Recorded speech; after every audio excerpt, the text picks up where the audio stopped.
2 વર્ષ અને 7 દિવસ ખબર નહીં મારી માં કેટલી બદલાઈ ગઈ હશે.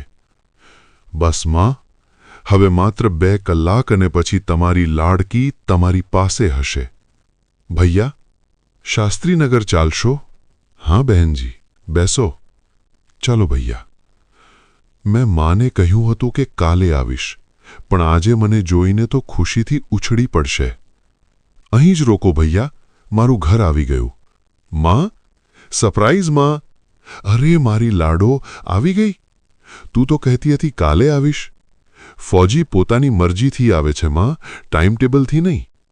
અરે વાહ, ગાજરનો હલવો! તમને કેવી રીતે ખબર પડી? માં છું ને, તારા દિલની ઘંટડી પહેલેથી જ વાગી જાય. જા, જલ્દી હાથ મોઢું ધોઈ લે, હું ખાવાનું લગાવું. માં, પહેલાં તમે ચાખો. તું ખા બેટા, મારું પેટ તો તને જોઈને જ ભરાઈ ગયું છે. માં, શું થયું?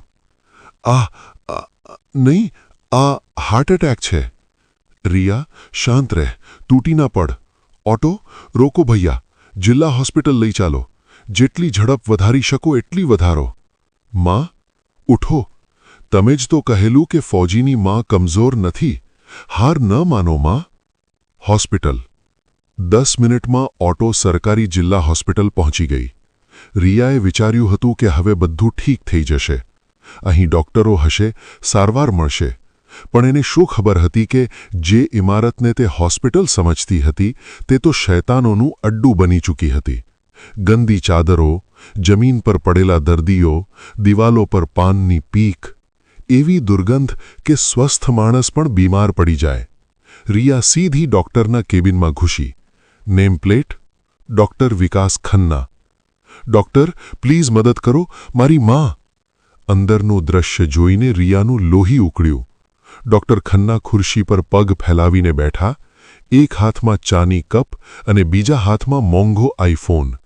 ફોન પર હસતા હસતા વાતો. રિયાને જોઈને ભ્રુકુટી ચડી.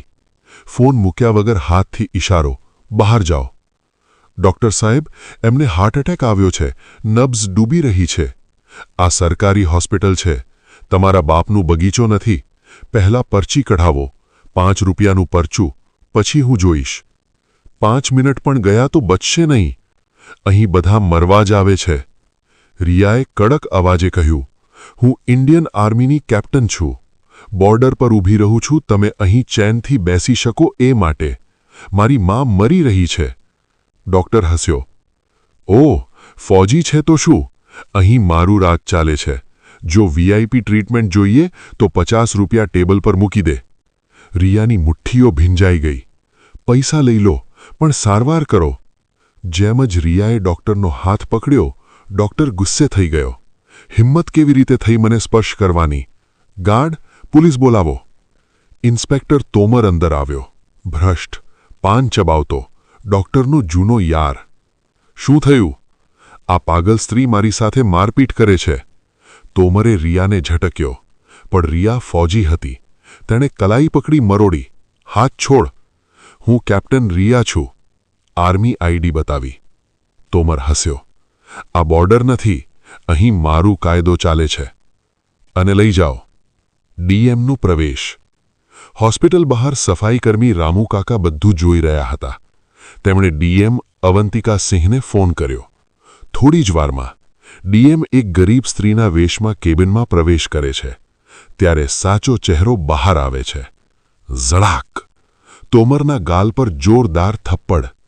શરમ નથી આવતી? જે વર્દીની ઇજ્જત માટે એ ફોજી સરહદ પર ગોળી ખાય છે.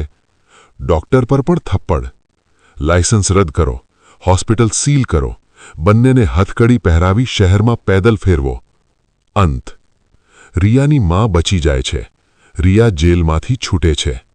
એક ફોજી અને એક ઈમાનદાર અધિકારી, બંને અલગ વર્દીમાં, પણ એક જ ધ્યેય સાથે, દેશ અને જનતાની રક્ષા.